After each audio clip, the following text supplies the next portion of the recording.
Hello, good morning po. So, welcome to my video tutorial for ITEP 414 nga po, no?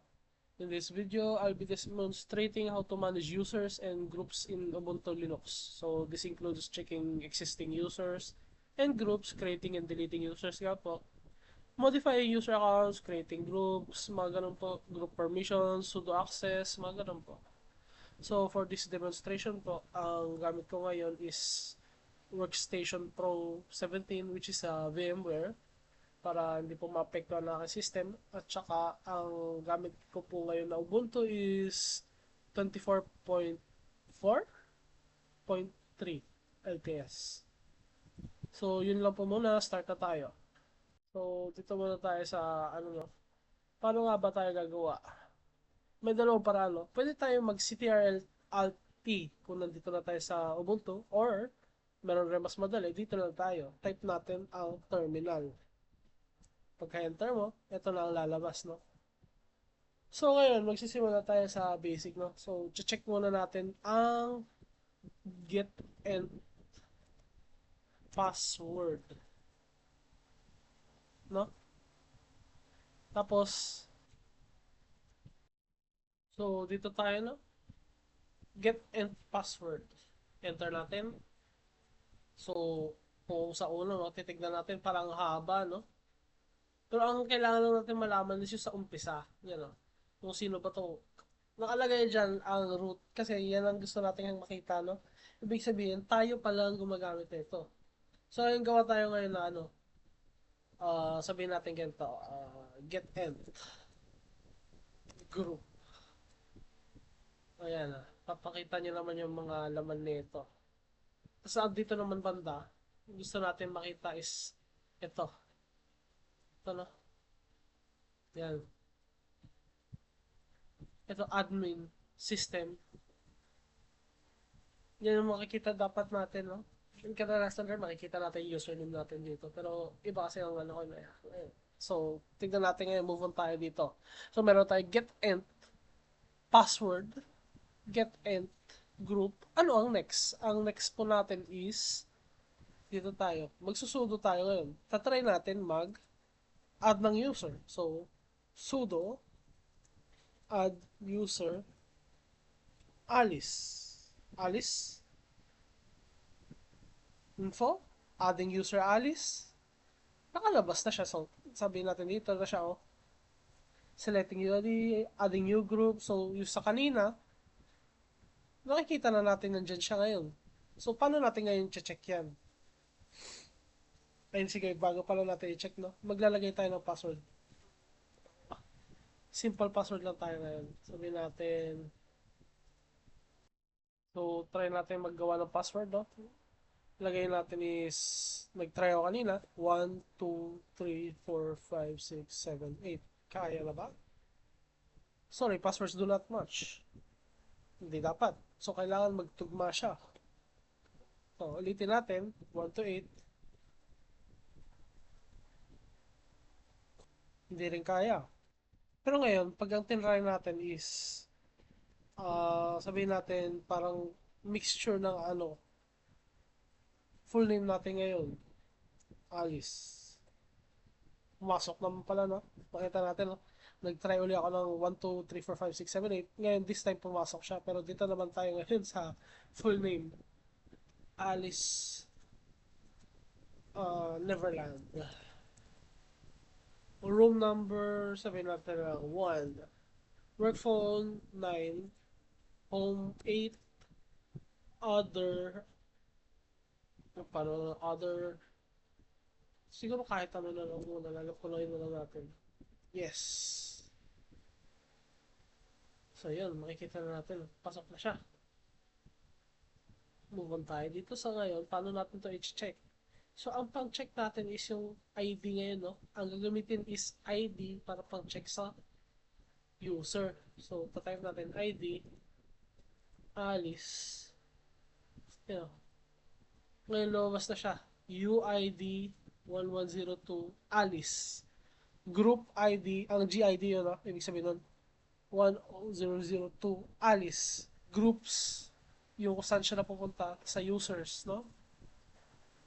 Ngayon, Paano naman natin siya tatanggalin? Eh, pakita na natin paano check, napakita na natin paano mag-add. So ngayon, kung magdi-delete tayo, gagamitin pa rin natin is sudo, no? Sudo, no? So, ang type is, tignan natin is sudo delete user. So, medyo shortcut na, hindi na yung full na delete, no? Del na lang nakalagay. Tapos, tayo magsispace, minus, minus, remove, dash, home, isa pang space, alice. Try nga natin. Oh, kita nyo? Wala na, no? Looking for files to backup, remove. Removing files, removing cron tab, removing user, alice. Ibig sabihin, tinatanggal na siya. Ngayon, tignan natin kung nandyan pa siya. Pag-check natin kanina is ID Alice, no? Ngayon, check natin ulit siya. No such user. Ibig sabihin, na-delete na siya. Ngayon, gawa tayo ng bago. Sabihin natin, ano kayo magandang pangalan? Sudo add user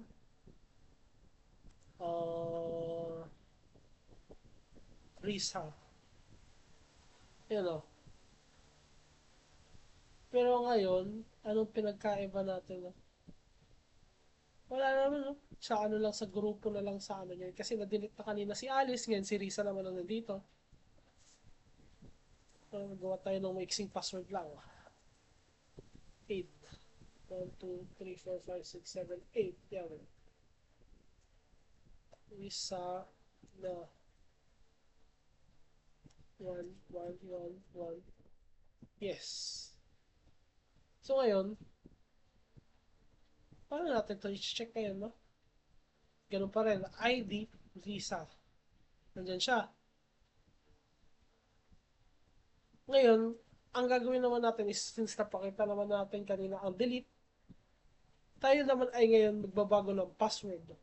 Kanina ang password na pinasok ko is 1, 2, 3, 4, 5, 6, 7, 8. Ngayon, mag-change password tayo ngayon. Babalik na rin naman natin. No? So, paano natin gagawin yun? Magsisimula pa rin tayo sa sudo, no? Sudo password Risa.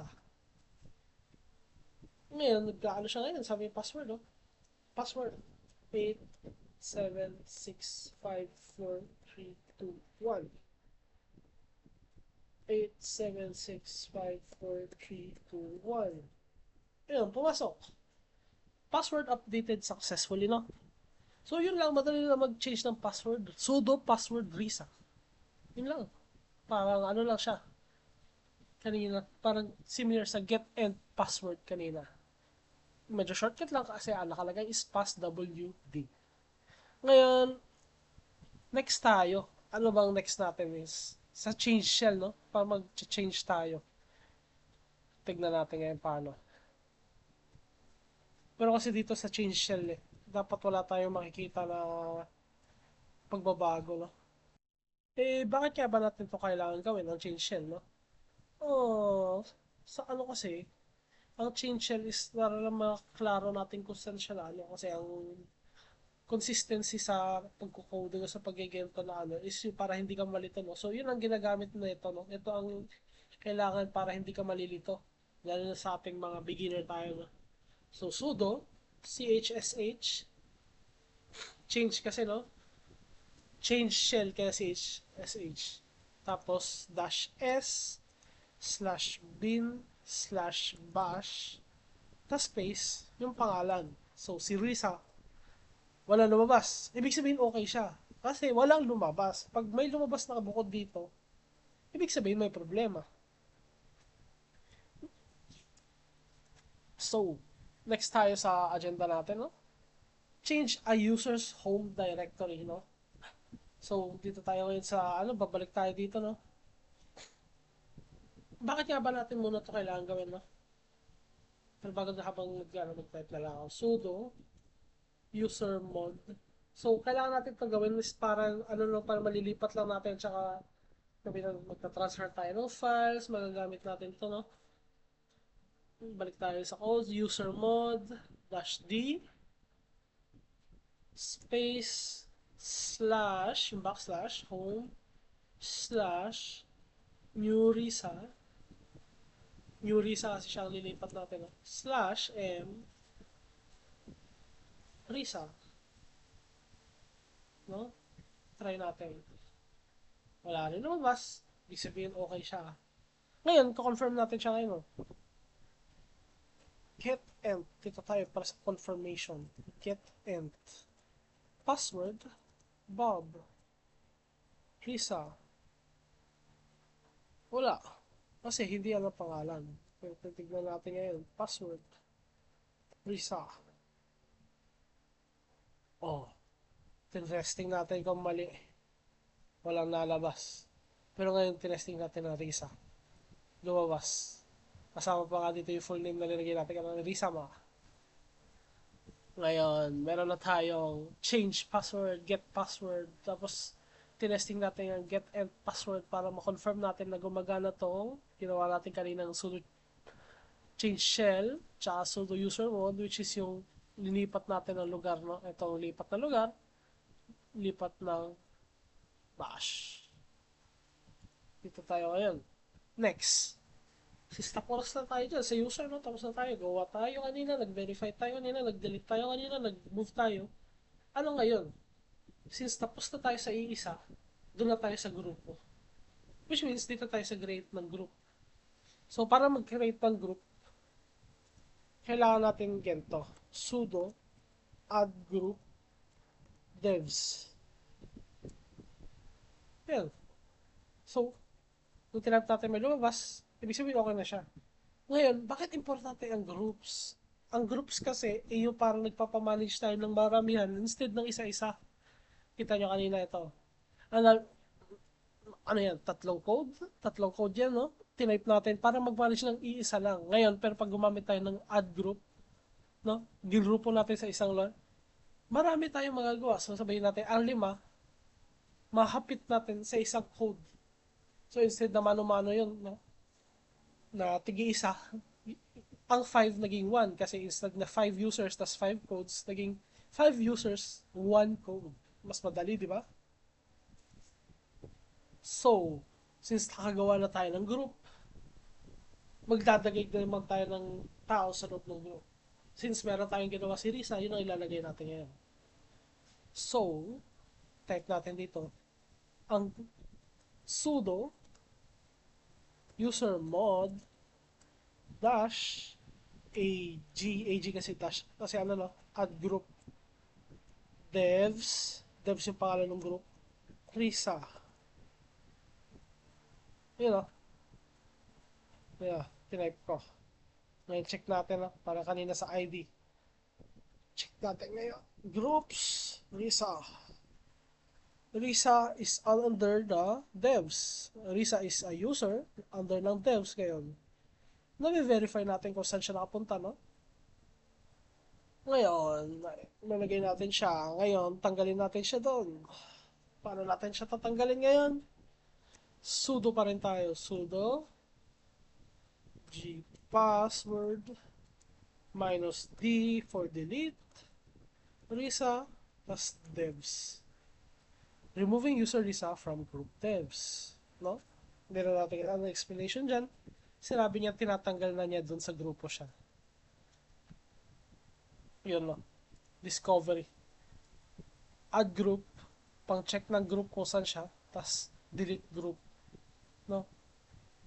So, next naman is yung kanina, no? Mag-check tayo ng permissions kanina sa individual. Ngayon, check tayo ng permissions sa group. Paano gagawin yun? Ang code naman is ganun pa rin sudo, pero ngayon may dagdag mkdir, no? Space /home/shared group. And ito, wala mang pinakita, is nagpang-measure nga ito ng demonstration ng group permissions, no? So, ano ba sila? Mga admin ba itong nasa group na to? Ano bang meron sila? Ano pwede nilang gawin dito sa system? Mga ganun. Now, next tayo. Kailangan natin siya iset, no? Kasi tulad ng sinet natin kanina si Risa sa change bash, no? CHSH, iset naman natin itong group ngayon, no? So, paano yun? Sudo chown root root is tayo. Devs, yung group, slash home. Wala pala space. Slash shared group. Yun. Walang feedback. Pero check natin yan mamaya. Ngayon, follow tayo sa next code yan para ma-check natin kung sino lang may access at tayo lang magbigay ng access ng sudo chmod 770 slash home slash shared group. Ay, meron ko lang. Shared, yan. Ganun pa rin, walang output. Pero malalaman natin yun ngayon mamaya sa background. So, paano natin ito i-testing, no? So, dahil pa tayo ngayon, mag-switch tayo ng user, no? Sabihin natin, switch user, paano to? Hindi instead ng sudo, sudo na lang. Kasi switch user, no? Shortcut ng switch user. So, space dash space reset. Yun. Anong password natin? 876543221. So, pumasok tayo. Ngayon, touch slash home slash shared group slash test file. Cannot touch, no? Wala tayong permission. Wala tayong permission. Permission denied. Cannot touch. Bawal siya, no?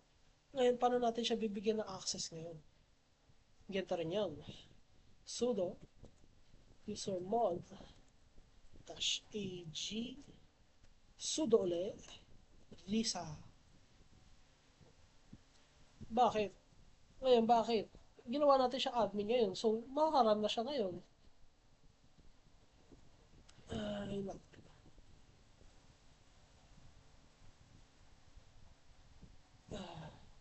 so, testing natin soon. Okay? Lisa is not in the sudo response. I-verify natin, no? May in-enter tayo. I-verify natin kung pwede na siya mag-ano. May lobas dito, no? Pinapacheck. Pero enter natin, testing natin kung pwede na siya mag-enter ng mga commands. Lisa. 876543221 sudo who am I 876543221 sudo wala pa rin, iba ang nalabas. Double check lang natin, no? Bakit pinagin siya? Sudo usermod -ag sudo please 876543221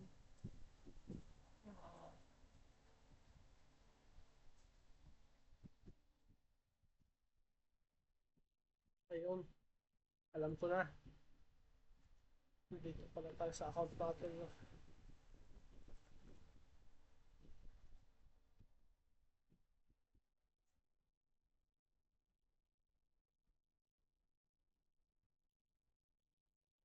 Try natin ulit. Uh,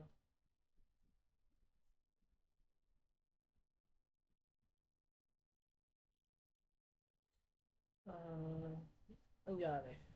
So, medyo nagdo ko kanina. So, dito tayo sa bagong terminal natin. Ayusin natin yung kanina.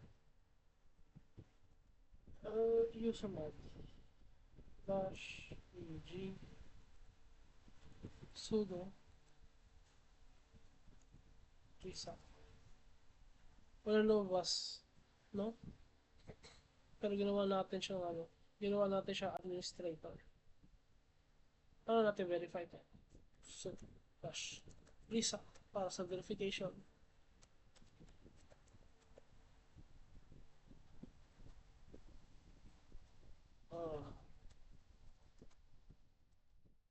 Who am I? 876543221 Who am I? Root. Password expiration tayo ngayon. Sudo change. Marcel, Lisa. Oh, haba na lista oh. Yung kailangan lang natin yung isa. Balas M, max days. Yeah. Kasi, ang gagawin natin ngayon ay expiration date ng password natin. Kung gano'ng katagal. Ito yung maganda ngayon para sa mga business na hindi to pwede para sa mga ulyanin. Try natin siya. Change. Dash M. 90 days? 60 days? 60 days. 60 days ako. Permission denied. Yeah, so na-permission denied tayo. Pero usually ganyan lang code na. Pag ano. Pero kung gusto natin sa iba, sabihin natin ganito. Change. SD 0. Yung isa. Eh, yun. Ang ginagawa naman nito since wala ng countdown, mapipilitan siya mag-change ng password kayo after mag-login niya. Yun yung next login na. Hindi yung next repeated logins. Isang beses na siya pwede mag-login, tapos papapilitin na siya magpalit ng password niya. So, sana pa ito isa, pero may permission denied tayo kanina. Ngayon, sa last tayo. Dito. No, last. Last.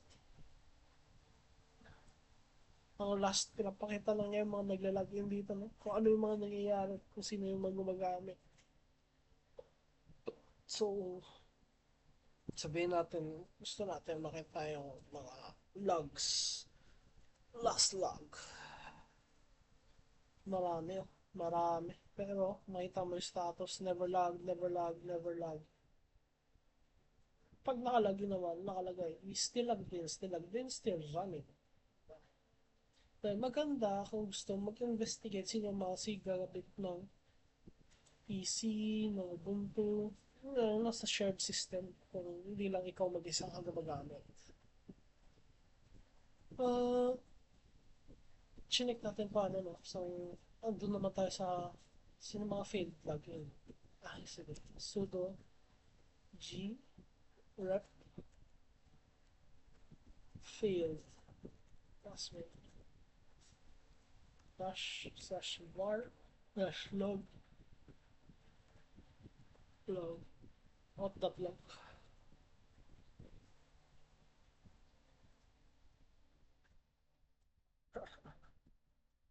Pinapapalit tayo kasi nag-type tayo kanina na password change. No? So, try natin.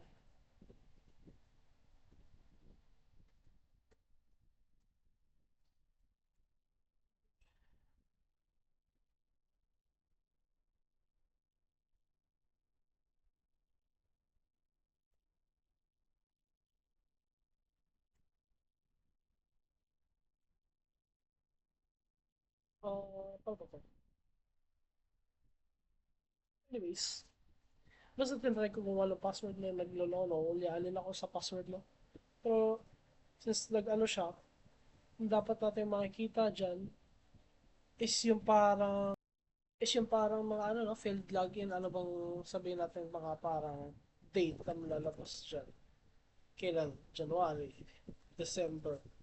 Tapos, may lalabas na parang Ubuntu, mga ganun, sudo, kung sino yung nagtatype, sino, tapos 3 incorrect, mga ganyan itsura yun eh, pag mga ano. Pero, hindi ko lang mapakita kasi nauyahan ako dito. Tignan natin, ha. Ngayon, tignan natin tayo dito tayo sa dulo. Sa ending na tayo. Since konti lang naman kailangan natin gawin. Ano ngayon ang last? Ang last natin, paano tayo mag-reset? Hindi. Nagawa na pala. Nagawa na ata. Yun lang ata yun.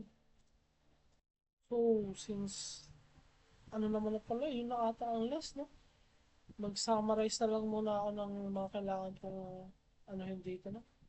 So, anong ginawa natin? Gawa tayo ng users, nag-check tayo ng users, nag-ano tayo ng groups, nag-create and delete tayo ng users, nag-create, modify tayo ng users, grupo, tapos assigned na mga ano, no? Ano pa kaya? Yun lang mostly. Ano bang steps na ano? Ito sa best practices, no? Ito ay maganda lang naman para mostly sa mga working na sa mga working environment kasi kailangan mo lang privacy sa gagawin mo. Just sa ano, una-una, pinaka best practice dito is yung sa code, no? Huwag natin kakalimutan yung una sa password. Tsaka kung maano muna, mag-set tayo lagi ng ilang buwan lang, no? Minimum dapat isang buwan, maximum 2 buwan, no? Para hindi tayo maano. Hindi lang para sa security, kundi para na rin sa ano ng kumpanya ng regulation kasi kadalasan required yun. Mostly yun lang. Mostly yun lang, no? Always remember to give minimal sa iba. Maglinis ka ng mga hindi mo kailangan. Check ka ng mga sino gumagamit para sa safety. Mostly yun para sa safety to lahat. Yun lang po. Thank you.